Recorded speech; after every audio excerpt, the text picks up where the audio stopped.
viewers, here is my take for today entitled, Our First Lady in Washington, D.C. and the American 2027 Games. Whoever came up with the idea for Senator Remi Tinubu, our First Lady, to attend the 74th American National Prayer Breakfast recently, got it right. Even though U.S. President Donald Trump didn't mention the First Lady by her name, referencing the Nigerian position of the First Lady is cheering. It's an opening, an opportunity to make things right for both Nigeria and the U.S. and for both of our leaders. With the look of things, the Americans are laying the ground for some attempt to significantly influence 2027 elections in Nigeria. We're honored to be joined today by the First Lady of Nigeria. And having the First Lady showcased as the Christian wife of a Muslim president in the circumstances that we find ourselves today has created a useful forum for the interaction of positive narratives in such a way that is good for the perception of Nigeria, our country. It is true that our own ambassador in Washington, D.C., if we had one, would have made this thing happen in a more dignified manner and possibly even better than what the lobbyists may have done. That is, if this was one of their deliverables. But the light that was shone on the First Lady of Nigeria by President Trump at that event 2 Thursdays ago is a net positive for us as a country, all of us. And I would have wished that the media advisors of the First Lady should not have made that post on Facebook saying that Nigerians at home don't respect their leaders. This was after Trump had referenced that our First Lady is a very respected woman and a pastor of the RCCG. Our excellencies and last shouldn't have gone there. It's a useless controversy that is sparked. It serves no useful purpose at all. It's picking a useless fight. Don't you guys handling our excellencies media? Don't you see how the president, Bola Ahmed Tinubu, himself handled those that deride him on social media by ignoring them?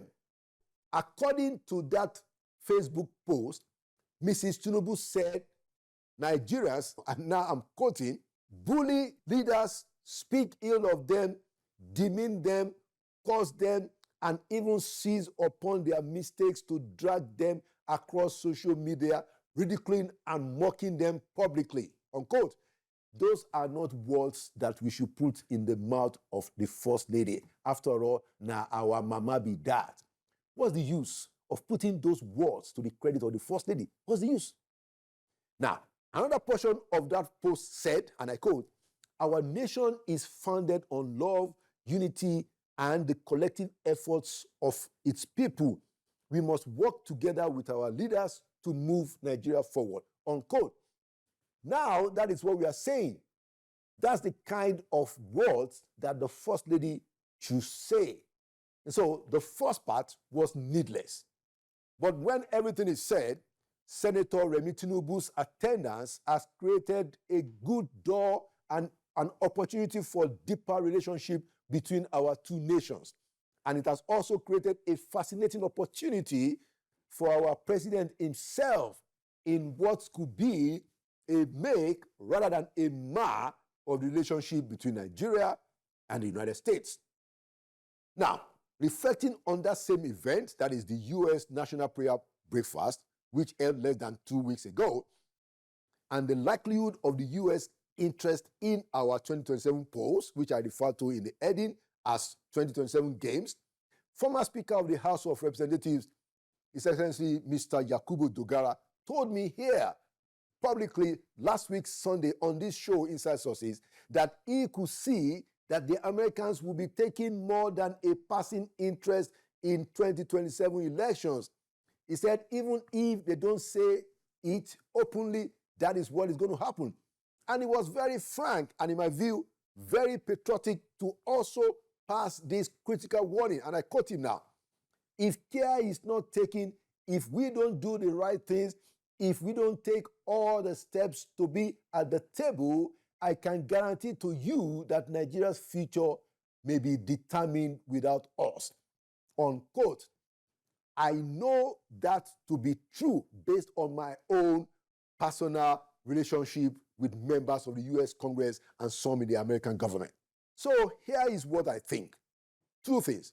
Number one, the president should restore, or the federal government, because the Minister of Foreign Affairs can make this happen, could restore the engagement with Nigerians based in the US and try to find a common ground with those patriotic among them and present a common front to the Americans. It's going to be very useful.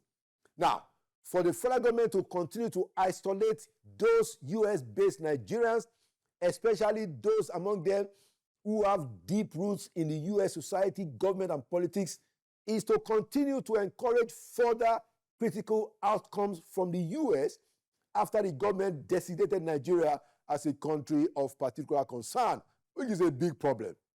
Such isolation also could cause the prevalence of all kinds of narratives in the US, including those that damage the presidency and damage our country as a whole.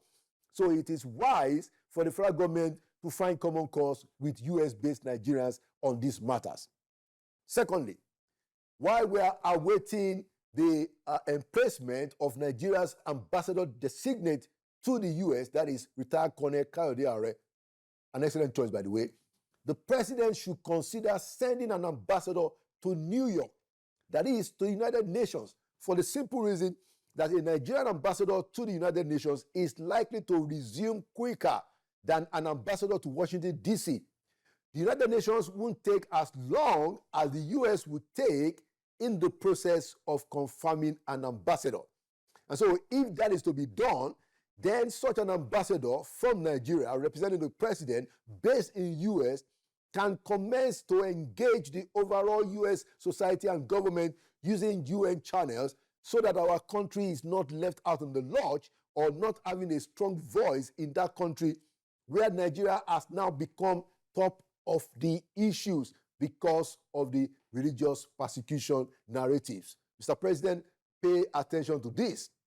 Now, one good thing that has happened is that we now have a joint US-Nigeria working group as one of the effects of the country of particular concern designation. That's a good one. But let us wake up and smell the coffee. Why it is for us and the federal government an issue of security, and so we made our NSA to head the Nigerian side of the working group. The Americans have put an Undersecretary of State in charge of political affairs as the head of their own working group on Nigeria at this time. Let's read the tea leaves, my people. That is pregnant with 2027 election meaning. And there you have it.